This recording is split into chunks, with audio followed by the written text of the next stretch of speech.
One day I was out riding my horse and the temperature just absolutely dropped. And I was a ways from home. 25 below is 25 below. I got 25 dollars down here now, 30 and 30 would have been 30. I got 30 now, 30 now, 35 and 5 would have been 5, would have been 5, would have been 35. The fields were full of these lava rocks. They were everywhere.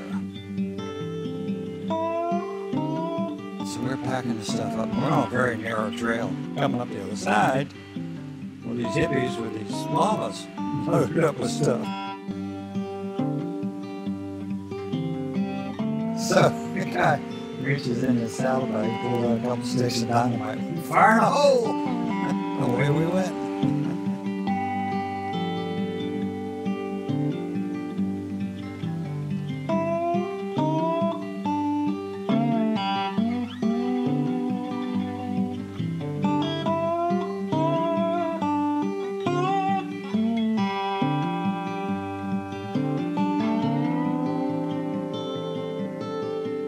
So, you're living in Florida now. Yep. And you're born in Maryland. Born in Maryland, yep. And grew up there, for the most part. Yeah, I left there when I was 50. Why, well, how long did you live in Montana for? Well, about 22 years. Lived in Montana for 22 years. Yeah, until I was about 72. Okay. And then you did some cowboying out there for a little while, right? I did some, yeah. I worked on a couple ranches. Actually, I worked on a ranch out in Oregon. A friend of mine was working there during the winter, and he invited me to come out, and I stayed with him in the bunkhouse. And we worked some cows. The guy had a 50,000-acre ranch in Oregon. Really? Strange. The fields were full of these lava rocks. They were everywhere. I mean, it's like somebody had a whole bunch of them, just threw them out on the field, and I thought, well, it's not going to be good for the horses. Strangely enough, the horse never stepped on one. You could run him across these things, and he wouldn't have stepped on one. So we want to move some cows from one pasture to another, and then we had to go pick up some steers who were going to ship out. And so I said, well, you guys got a horse for me to ride? I said, oh yeah, we got a horse for you to ride. Thought this is going to be good. So they come out with this big old galoot, big old nosed, ugly old horse. I got on him and he started crow hopping and fooling around, and I knew he was going to do it, so I was ready for him, you know. So I grabbed leather, and okay, well, I know what you're going to do. So he settled down and everything was okay, but I knew those suckers were going to stick me with a rank old horse. I mean, it's just the way they do stuff around there. But it was funny. I just been on a couple of these places, and the morning they come out, they got coffee in their hands, smoke cigarettes, kicking dirt, and foreman comes out and he says, "Well, what are we going to do today?" And I'm thinking, don't you know what we're going to do today? I mean, don't you plan these things? I mean, what kind of management is going on around here? You know, I'm thinking, you know, you should have us all lined out. We'll do this on Monday, Tuesday. Well, we got to put brakes on the Chevy. That thing's, you know, the brakes are bad, and we gotta go load them calves up on the other side of the thing. And we didn't do it on horseback. We drove over there with a truck because it was too far to go. It would take us all day by horse.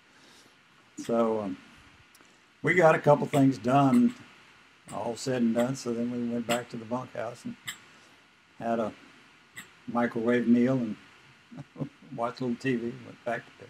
Okay. Got up and got on with it. So it just, it's not really a job, it's a lifestyle. I mean, you get involved in it, and it's a 7/24 lifestyle. I mean, cows get out 1 o'clock in the morning, you got to do something about it. You know, it's not like you punching no clocks. You're not punching the clock, Todd, are you?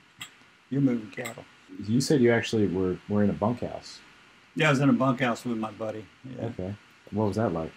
It's just a regular old house with a couple bedrooms, you know. And You said you had a microwave in it, right? yeah, we had a kitchen. We had a regular kitchen, and what he would do is to go down the store and just buy like a stack of Hungry TV dinners, you know, and that was it. I mean, we had TV dinners. We didn't cook nothing. We put everything in the microwave. Yeah. So, you know, we had beer, but everything else came out of the microwave. It was kind of funny. So I mean, that's the way. I don't.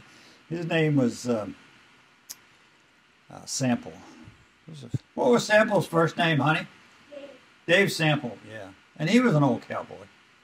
We did some horse work. There was a guy came into town. I think his name was Yost, and he was doing a seminar kind of thing. And so you bring your horse over there, and it was a ranch horse contest. And basically what you did was you're in an arena, and they turn a cow out. And so you cut that cow. You keep it in the arena, keep it away from the other cows. Yeah. And then you turn it loose, and you run it down alongside the fence. The cow's here, fence is here, cow's here, and you're here on your horse. And you run it down the fence, and then at some point you get ahead of him, and you cut into him, turn him, run him down the other side of the fence, you know, back the other way. And then you turn him again, and this time you turn him, and you turn him out into the arena, and you turn him in a circle. And you stay on the outside pushing him around in this circle. And then you come in behind him and turn him the other way. And this horse I had was a rope horse. And he was really good at it. At one point I was moving this cow down the side of the fence, and you come to a screeching halt, you know, and I hit that saddle. I was up in the air, and I hit that saddle, my pelvis. I thought I broke my damn pelvis. I hit it so hard. And turned the cow and came back again. But Dave Sample was with me, and he had an older roan horse. And this old roan horse is a good old horse, but wasn't real sure-footed. He fell down.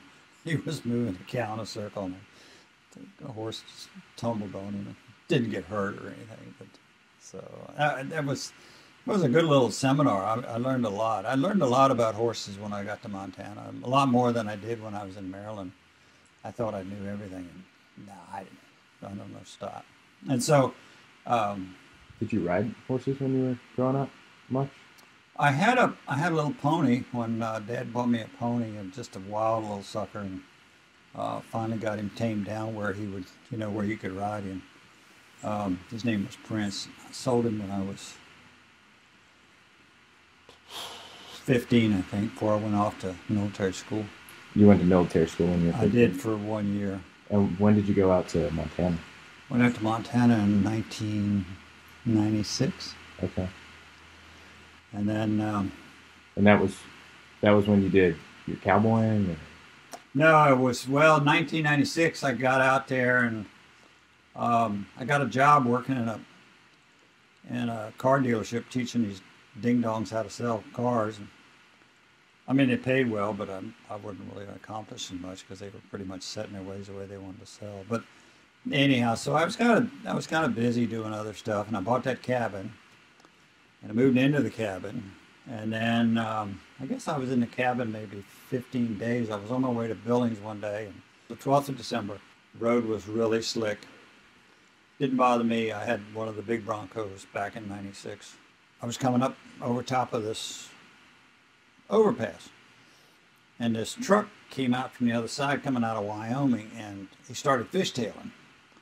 And I said, well, I've seen this trick before, so I moved. I was in the regular lane, and I moved over in the passing lane, and I was going to go around him while he was over here fishtailing around, hoping that he didn't slide into me while I was trying to get by him. And the next thing I know, bam, I get hit in the back by a bus. Being just over the hill, this bus came up right behind me, and I had looked in my rearview mirrors. I didn't see anything. So because the road was so slick, everything inside the truck took the brunt of the impact, which was me. So it busted my neck. I got 2 broken vertebrae, and a tendon was snapped. And so they took me to the hospital, and I got lucky because there was a surgeon there that kind of knew what the hell he was doing. And he says, well, you know, we can do nothing. You can be in the pain rest of your life, or I can operate. I said, there's not a lot of question here. So he operated, and they put a 5-inch plate. I have a 5-inch plate in my neck. All of those vertebrae together that were broken. So I didn't do much cowboying until I kind of healed up. And then by the spring, I was able to pick up a couple of horses. They weren't anything special. One of them was actually Missouri Foxtrotter breed, and he had a great gait for a walking gait, but he crossfired on his canter. In other words, his back legs were crossfiring instead of going the way the front ones were going. They were going like this. So he didn't canter very well, but he had a great walk, and he was spooky as hell. First time I was out there, I was going to saddle him up. I took my hat off like that, and the damn horse just went crazy. I'm going, oh my God, what have I bought? But over time, you know, I got him calmed down, and he turned out to be a pretty good little horse. I liked him a lot. Anyhow, so while I was there, I had purchased some other horses. I purchased that big gray horse that I used when I went over to that seminar. He was a good horse. And I had some nutcases too. I bought a Palomino that was a beautiful horse, but I could never get him to stop bucking. It's every time I got on him, he'd buck, you know. So this ain't gonna work. So, and I bought a colt, and about I think a 2-year-old, and I was riding him, and he bucked me off.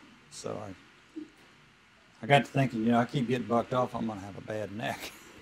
So I gotta find some safer horses here. This is getting to be crazy. So I really love my cabin. I have a log cabin, 5,000 square foot cabin overlooking the Beartooth Mountains. Had a beautiful view out the back, had big windows. It was just great.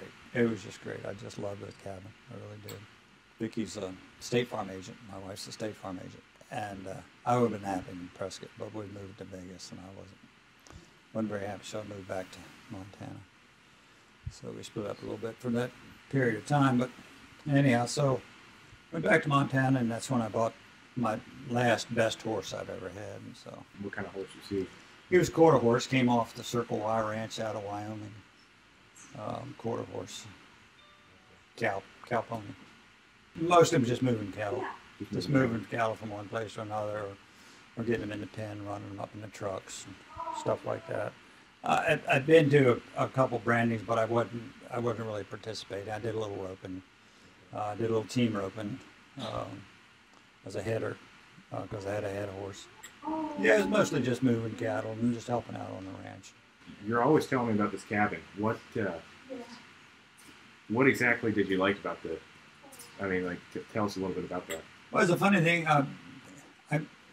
We had gone out to Montana about 3 years earlier, and I just fell in love with the state. I fell in love with the people. I fell in love with the state. I just said, you know, I'm going to live here. I'm going to find a way to get here. So it was a dream. And so I found a cabin that I liked in one of those home magazines, and I put it up on my mirror. So every morning I would see this cabin. So I'm out there wandering around one day, because that's what, when I first moved there, I just wanted to see the country, So they gave me a pickup truck as a loaner at the car dealership. So I said, well, I'll just ride this pickup truck around. So I was out wandering around, and I saw this sign on this cabin, and I could only see a little bit of the top of the roof and maybe the front porch, and then past that was the Beartooth Mountains, the whole front, the Beartooth front. So I called the realtor up, and I said, I'm looking at a place on Jackrabbit Lane. He says, oh yeah, that's a nice place, $134,000. I said, sold, I'll buy it. So I said, you sure we're talking about the right place? I said, is it a cabin? He says, well, no, it's not a cabin. I said, well, I'm looking at a cabin down here in Columbus. Oh, he said, well, that's $200,000. I said, okay, whatever. Let's see what we can do. So he came out, and we went up and looked at it, and it was pretty much everything that was on that little picture. I had the big panoramic view of the mountains, which is what I wanted. It was a log cabin, which I wanted, and it had some acreage with it. It had 20 acres, which was plenty of acres. So I made a deal, and I bought the place. I had a deck put around the front. It had a front porch on it, covered porch, which was pretty nice. I built a garage, a two-truck garage. because I had a Suburban and I had a pickup truck. You know, I kind of, over a couple of years there, I had it outfitted just with everything I needed. I had a fireplace that I put in. And summertime, you open up the windows, you know, you can hear some of the birds and stuff at night. And it was just beautiful. It was just absolutely beautiful. So, you know, we'd have Christmas parties up there, and I'd invite, you know, the neighbors and some of the friends that I met down in Columbus, and just had a big old time. Vicki loved it, I loved it. But I don't know, we had this idea that we'd go south and be warmer. Yeah. It was tough in wintertime stuff. I mean, when it snowed, and sometimes you ain't getting out. One time it snowed, and the snow was just like sand. It was just heavy, nasty, sandy kind of stuff, and I couldn't. And I had a tractor with a blade on it. I couldn't move it. I had a front end loader, but it was so cold that the hydraulic oil was, you know, probably thick as molasses, and that's, you know, that's kind of what I got out of my old tractor. It was an old farmhole. I had a long driveway. You know, this ain't gonna work. So I finally had to get an articulated front end loader. Some guy came up there and dug me out. But I mean, there were times that it was just tough. A lot of snow. One day I was out riding my horse, and the temperature just absolutely dropped. And I was a ways from home. By the time I got home, I was so cold. I don't think I've recovered from that, I swear. Yeah. My hands sometimes just get so cold. And I mean, it's 74 degrees in here, and my hands are just killing me. So, I don't know. Maybe not. Maybe something else, you know, was going on with my body. But, and you had a lot of cold, you know, that cold number on your shirt with your broken neck as well. Yeah, I mean, it hurt. You know, there was times that my body would hurt because of the cold, because of, yeah, I mean, 25 below is 25 below. Hey, it's funny, it's at the time when you're out in that 25 below, like you go out to get your newspaper or something, it doesn't feel that bad, but it's bad. It's bad. 25 below ain't good. The other cowboying part I did was this area that I lived in. These were 20-acre lots. They'd split them up. It was a 3,700 acre ranch, and they split these things up in 20-acre lots. And there wasn't a lot of them sold. Probably about 20% of them were actually lived on. So what they did was they leased out the ranch to this cattle guy. He had 100 cow-calf pairs, and he'd bring them up in the summertime. And he'd turn them loose, and they would, you know, they'd feed up there, and then he'd come pick them up in the fall. And so it was my job, not so much my job, but I took it on as my job, is to make sure that the cattle were doing okay. So I'd go out pretty much every day and check on them and see what was going on, see if there was any injuries. And I did that with it. We called him Crazy Horse because he blew up all the time, but he was really good when we got into cattle. I don't know what background he had, but this little horse would do exactly what I wanted him to do. You talked about, you know, moving cattle, obviously from pasture to pasture, you know, rotating and stuff, right? Yeah. What was the water situation like? Water situation was tough because there wasn't any water on the hill. I had a well that petered out. I bought the place in November. Moved in November, I guess it was. But anyhow, so the well petered out by spring. I dug another well that never really produced anything. So I had to haul water. Everybody up there was hauling water. One guy had this collection system, he called it. And so it would rain and come down and go into a cistern. I apparently worked for him, but I don't know how good a deal that is. But anyhow, so everybody hauled water. So that was the situation. And so with his cattle, this guy would bring them. He had two big stock tanks, and about once a week he would bring a big boat of water up there and fill them up. My dog loved him because he would jump in there and cool off. It's real dry in Montana. They get 13 inches of rain a year. Down here they get 13 inches of rain a day. So, you know, it's a huge difference. But it's real dry, and it gets hot. You know, it'll get 100 degrees. You get a lot of days of high 80s in the summertime.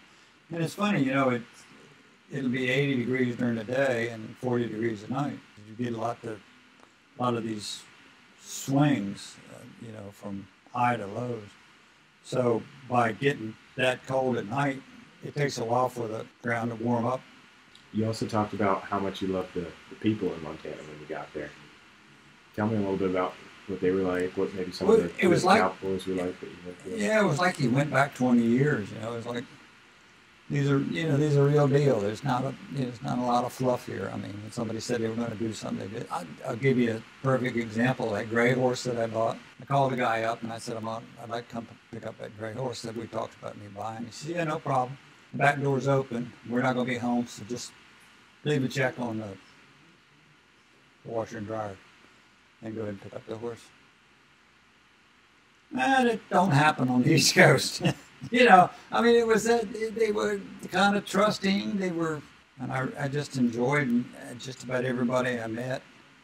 You know, I liked. It was just good. Now it's just so changed. I mean, Billings used to be like a small town, and even though it had 100,000 people, you go someplace, you always see somebody that you knew or somebody that you'd seen before. But now, I mean, there's shootings all over the place, stabbings. It's just the whole city's just changed. If I moved back to Montana, I'd probably move back to Lewistown, which is in the middle of the state. And it's more cowboy country. You know, not necessarily mountains, but it's rolling hills, and so I'd like that. I don't think we'll ever move back.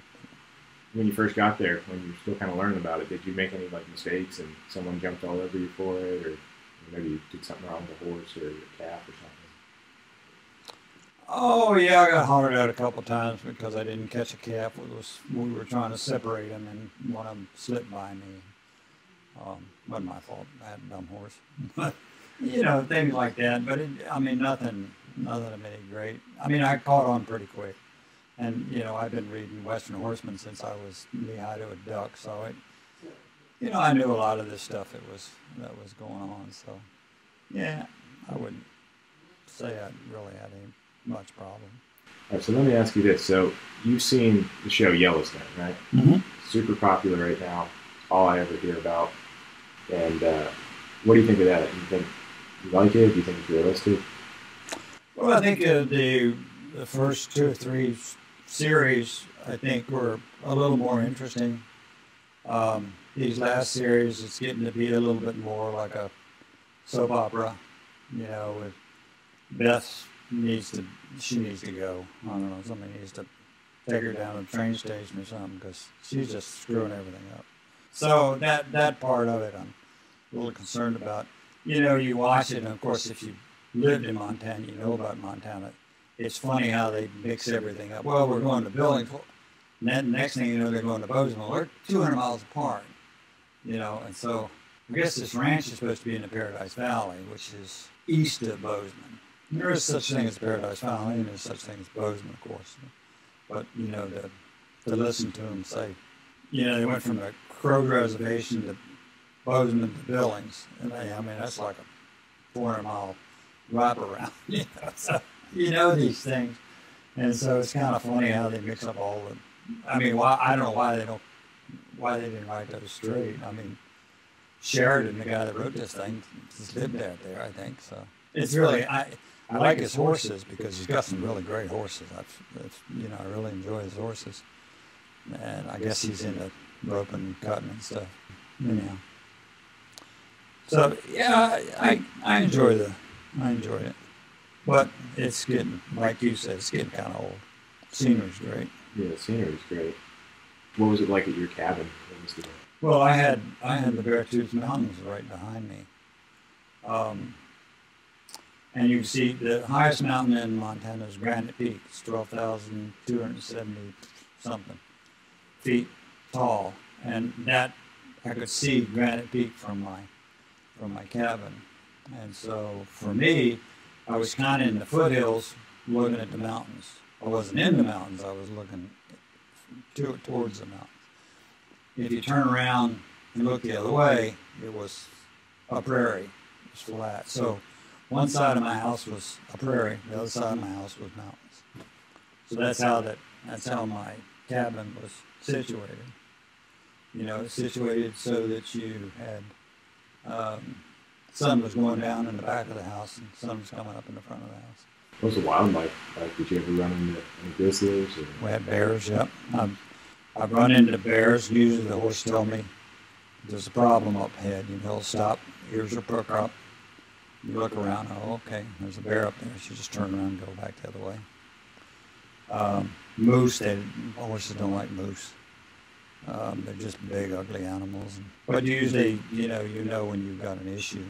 I remember one time I was packing some stuff up for a guy on, I guess it was up past Woodbine. It was a lake up there called Sioux Charlie. Anyhow, so we're packing the stuff up, and we're on a very narrow trail. And this, coming up the other side, well, these hippies with these llamas loaded up with stuff. The guy in front says, you know, hey guys, you're gonna have to move to the side. We gotta get our horses by here. And like, he says, well, we ain't moving. You gotta move your horses.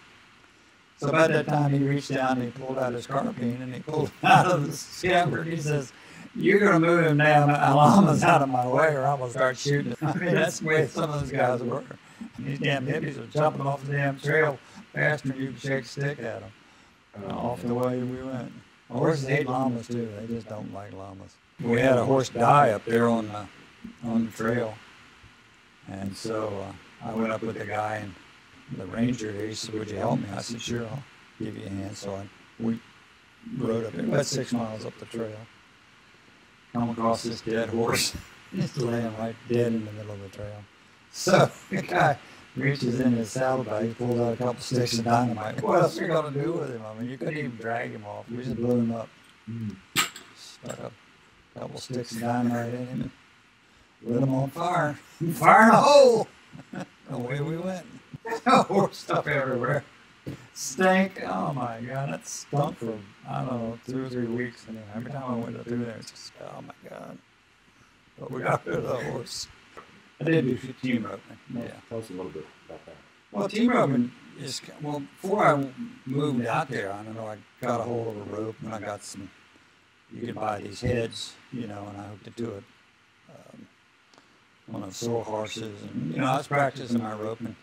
So when we got out there, I guess I wasn't out there a week, and my buddy, the guy that I was staying in his cabin there, he said, I'm going to team rope, you want to go? And I said, yeah, I would. And he says, do you want a rope? I said, yeah, I do.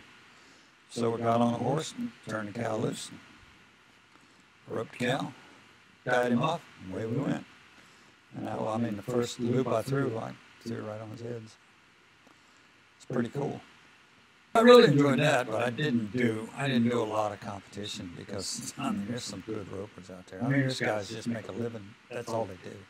They just go to these ropings and they just win the pot. First 2 horses I bought, one was that Foxtrotter I told you. We called him Crazy Horse. He was a little nuts. I don't know what happened to the poor boy, but he wasn't quite right. And then the other horse I bought, I think it was a Pasofino. I'm not positive. I never saw him do his little gait, but I think it was a Pasofino. But he didn't ride very well. I never rode him much. Vicky was the one that rode him, but he was kind of rough riding. I don't know exactly when I bought him, but I bought a big old dun horse, and he was a nice horse. And I took him to a couple of those seminar things, you know, and he did really well. I mean, he was a good horse. Smokey, we called him Smokey. And then I went to one of these fancy auctions. I bought the colt.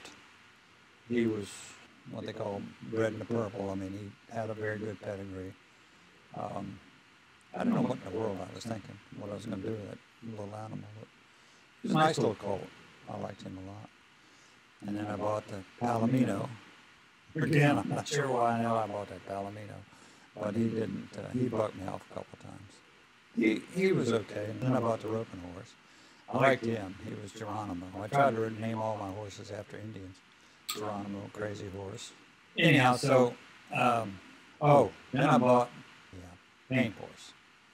And I'm going to tell you right now, don't buy a Paint Horse. Don't ever buy a Paint Horse.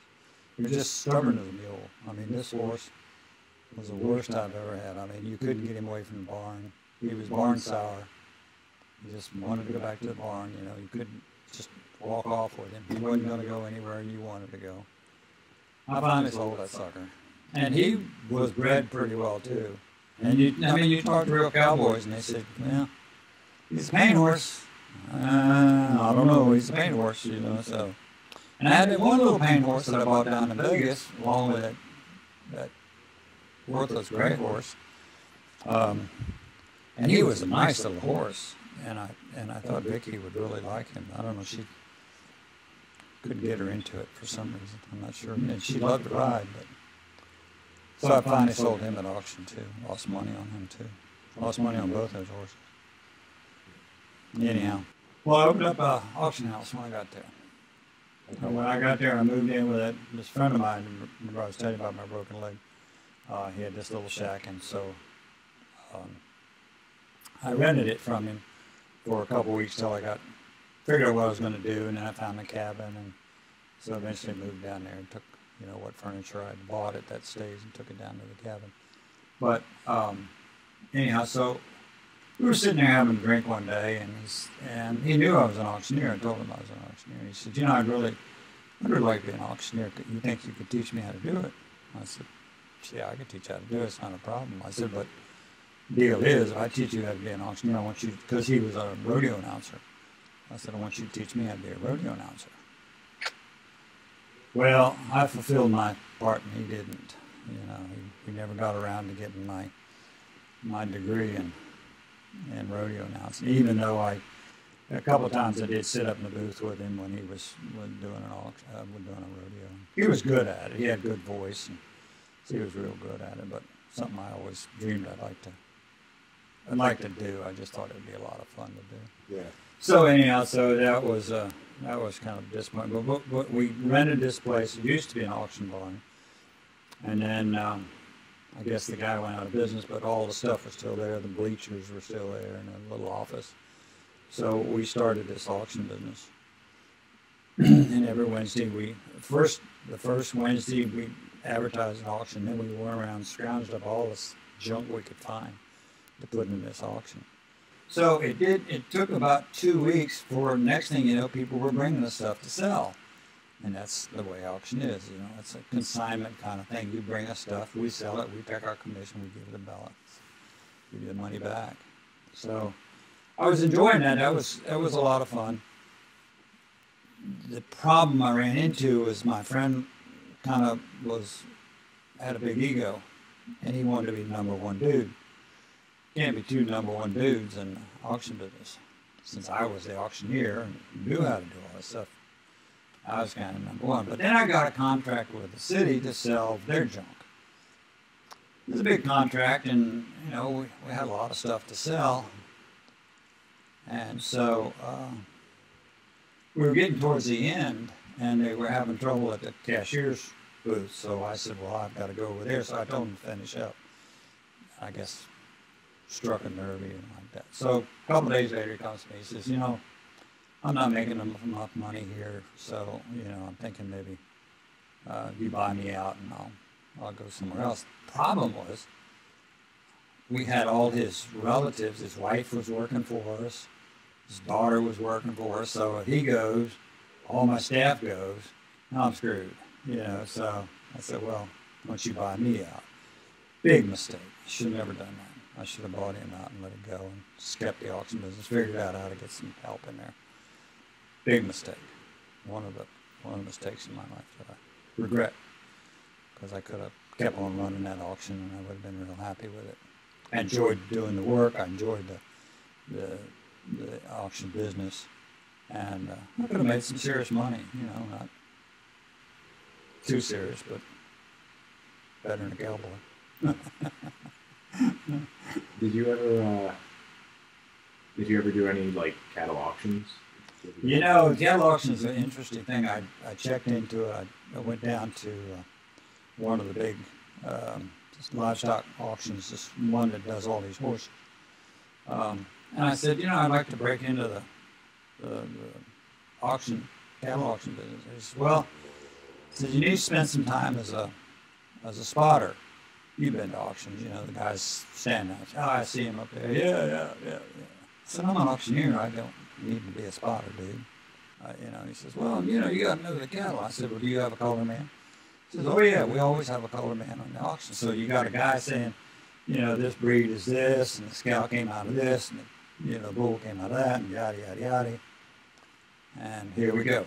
And all I do is just run numbers. I said, so how hard is that? He said, we got to know what numbers to run. I said, oh, the car, I know what the damn numbers are. You know, man, I just couldn't, you know, he says, yeah, no. So I tried and it didn't work out. So I said, well, let me go check with the horses. Same deal. Got a color guy.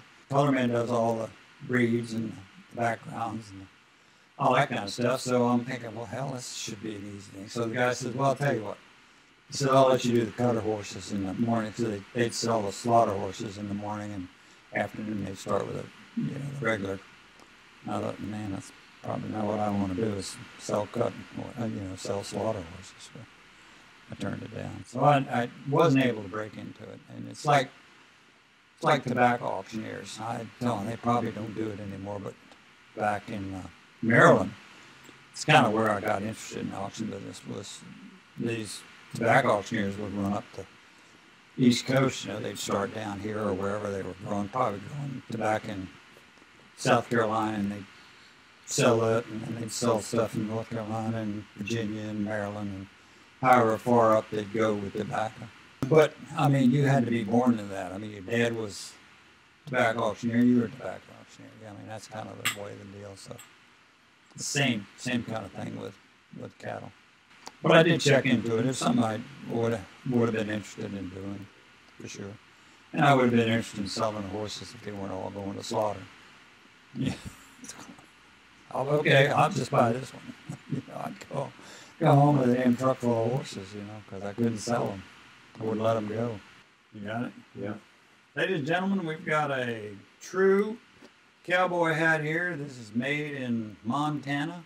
Let's start the bidding at $25. I got $25 down here now. 30 and 30 would have been 30. I got 30 now, 30 now, 35 and 5 would have been a 5, would have been 5, would have been 35. And if we go 35, I got 35 now, 40. 40 would have been a 40, would have been 40, 40 would have been okay. Let's go 50. Let's get her done. $50. I got $50 down here now. 55. 55, 5 would have been 5, would have been 5 and 5 would have been. All through, all done. Sold $50 to the man in the front row. We can always come back to it. We do some more if you want, or we can talk about Pawpaw for a bit. Yeah, let's talk about Pawpaw. And I worked for him. Back then I was married. It had been at least a year because my daughter was a year old. I would work for him in the evening during office hours from 6 to 9, I guess it was, because I was working at the gas station, you know, from 6 to 6. So I was working from 6 to 9 every day, except Sunday. So I worked for him initially and with him initially when he first opened his practice. Well, the feed store is kind of an interesting deal. I was kind of in between stuff, and I hadn't really gotten my auction business fired up yet. I was still searching around, trying to figure out how to do this deal. And so I stopped by to see John. He told me that he had bought this feed store in Edgewater, Maryland. I said, well, that's cool. He said, but the problem is that, you know, it's just not making any money. I don't think the guy that's running it, you know, had a manager in there. I don't think he knows what the hell he's doing. And I think John paid like, I'm gonna say 80 grand for this business. And him not knowing what the hell he's doing either, you know. So I said, and he said, well, do you know about retail? I said, well, yeah, I've been dealing with retail for the last 10 years, so it can't be that much difference. Retail's retail. So I said, I'll go in and look it over and see if I can help you. So one thing led to another, so he kind of hired me to run this feed store. And then he was going to open another one in Upper Marlboro, so we'd have 2 of them. So I said, that's fine. We can do that. Your grandmother was down there helping set the thing up. So I made some changes and did some resets on the stores, and I got them rolling. And, you know, at one point we were doing over $1 million a year sales.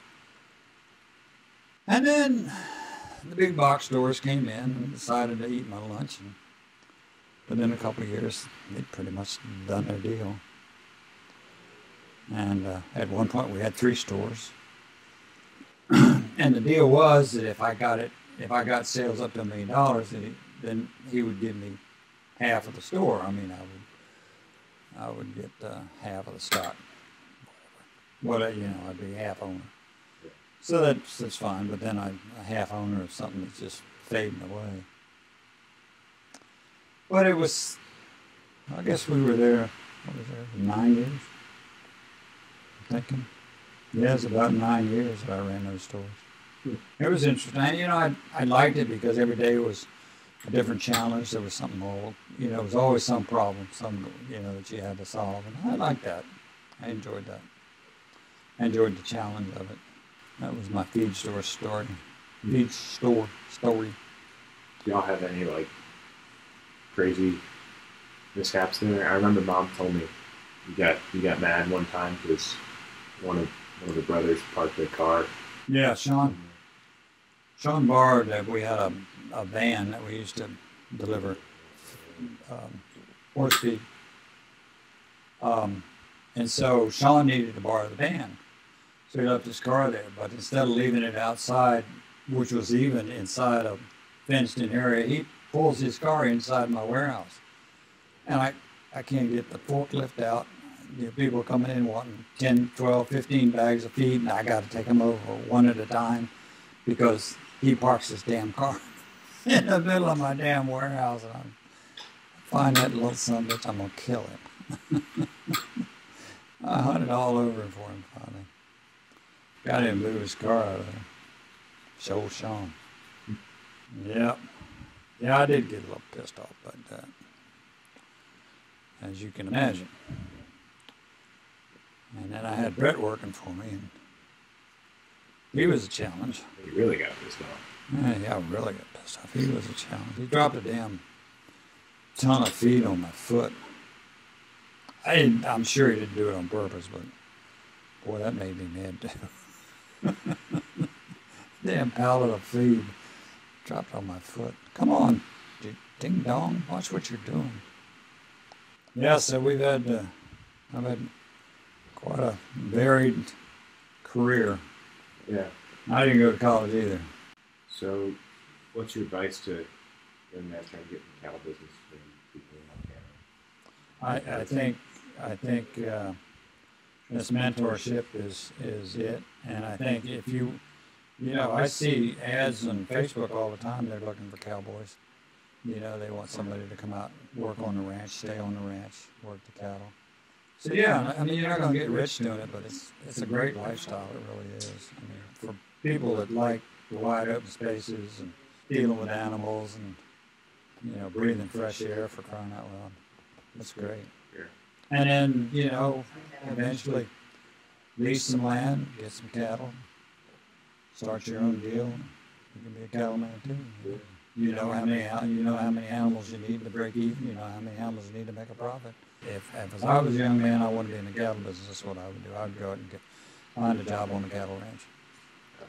You know, try to find the best one I could find. You know, the one that's profitable, the one that, you know, you look around and you can tell whether outfit's being run right. You know, the animals look good. And say, hey, I could work here.